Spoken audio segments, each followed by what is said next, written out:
Hoy vamos a meternos de lleno con una de las herramientas legales más potentes, diría yo, que tiene el sistema judicial argentino.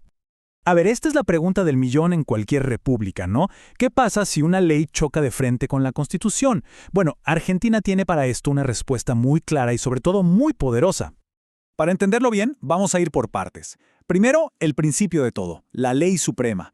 Después, vamos a ver de dónde salió esta idea, el origen del control. Ahí sí, nos metemos de lleno en el tema de hoy, un recurso extraordinario. Vamos a ver cuáles son las llaves que se necesitan para llegar a la Corte, qué pasa cuando el fallo es absurdo, y cerramos con lo más importante, ¿por qué debería importarnos todo esto? Muy bien, arranquemos. Para entender esta herramienta, primero hay que ir a la base, al cimiento sobre el que se construye todo el sistema legal. Y ese cimiento es la supremacía constitucional. Y esto no es una opinión, está ahí, clarísimo, en el artículo 31 de la Constitución Nacional. Establece un orden, una jerarquía, y en la punta de esa pirámide, por encima de todo lo demás, está la Constitución. ¿Qué significa esto en criollo? Muy simple, que ninguna ley, ni nacional ni provincial, ningún decreto, absolutamente nada, puede ir en contra de lo que dice la Constitución. Es la regla número 1 del juego. Perfecto, la Constitución está en la cima. Pero acá viene una pregunta inevitable. Si la Constitución es la guardiana de nuestros derechos, ¿quién vigila al guardián? La respuesta a esa pregunta es un concepto clave, el control de constitucionalidad. Y su origen es una historia realmente fascinante, que curiosamente no nació acá, sino en Estados Unidos.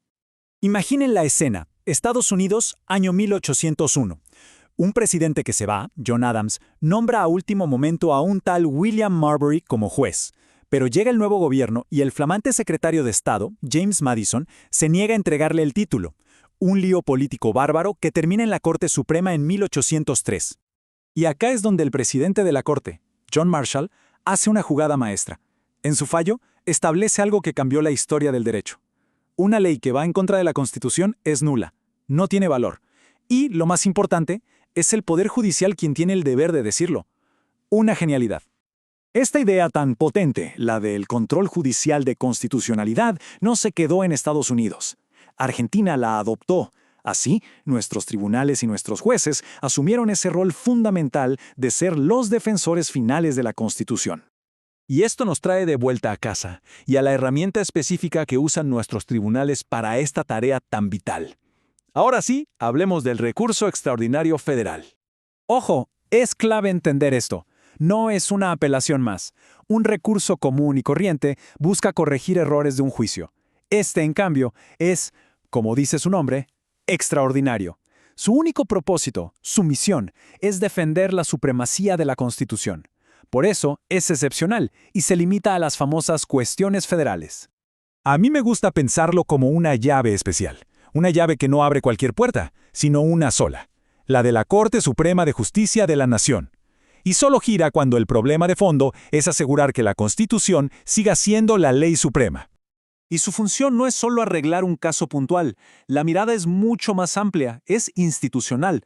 Busca mantener de pie la supremacía constitucional, que las leyes federales se apliquen igual en todo el país, proteger los derechos de las personas y, por supuesto, consolidar a la Corte como la intérprete final de nuestra Constitución. Bueno, todo muy interesante, pero ¿cómo se usa esta llave especial?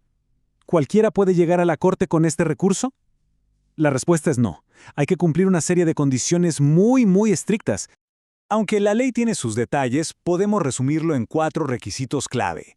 Primero, tiene que haber una cuestión federal, o sea, se tiene que discutir la Constitución, una ley nacional o un tratado.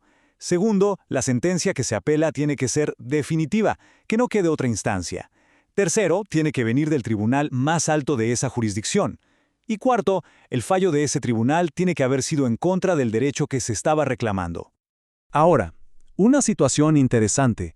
¿Qué pasa cuando un fallo cumple todos los requisitos formales, pero su contenido es un disparate? Cuando es irracional o fundamentalmente injusto. Bueno, para estas situaciones extremas, la propia Corte Suprema creó una doctrina importantísima, conocida simplemente como la doctrina de la arbitrariedad. En esencia es una herramienta que la Corte se dio a sí misma para poder anular sentencias que, aunque parezcan correctas en los papeles, en el fondo no tienen sustento legal y se basan solamente en la voluntad o el capricho de los jueces. Funciona como una válvula de seguridad del sistema. Y esto no es nada nuevo, ¿eh? Ya en 1909, hace más de un siglo, en el caso Rey contra Rocha, la Corte dijo que el recurso procedía en casos extraordinarios de sentencias arbitrarias desprovistas de todo apoyo legal. Esto demuestra un compromiso histórico para que la justicia sea algo más que una simple formalidad. Bien, ya vimos qué es, de dónde viene y cómo funciona. Ahora unamos todo y vayamos a lo crucial. ¿Por qué es tan importante esta herramienta que a veces parece tan lejana y abstracta? El impacto es súper concreto.